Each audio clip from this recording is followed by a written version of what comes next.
In this exercise, we will investigate how to download dev C++ so we can program in C++.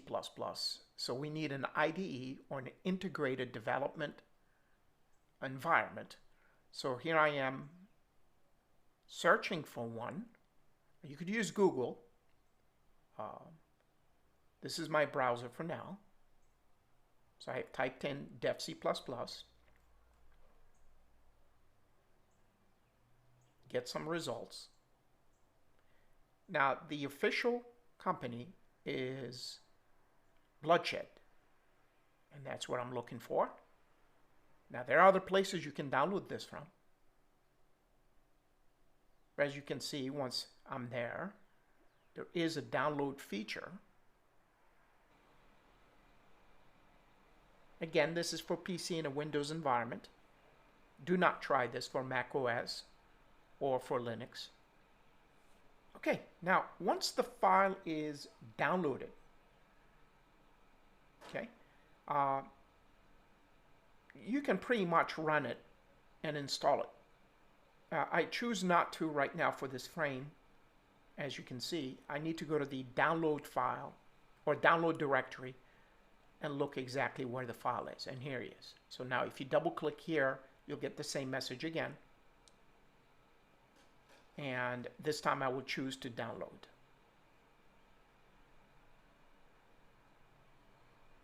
Voila. Now, installing this piece of software, go for all of the default values that it comes with. Okay, and also the default directory that you need to be at. Of course, choose whatever language is needed for you. For me, it's English.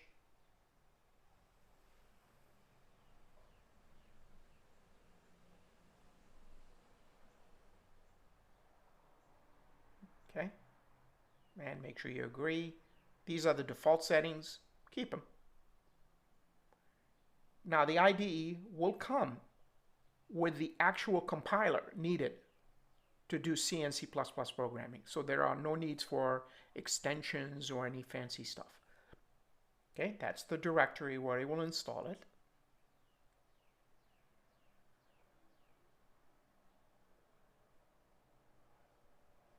Okay, so now it's deploying all of its files into that directory. It will configure itself. And what we will do after this is test it. So I'll write some small programs to see if it will compile and if I will get an output. So a hello world program will be just fine. Voila.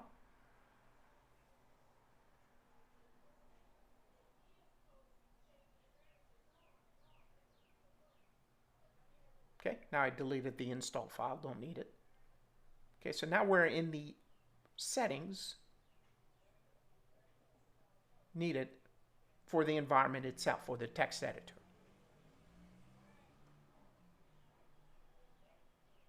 Good, so now we have a blank canvas where we could choose a new project or a new file.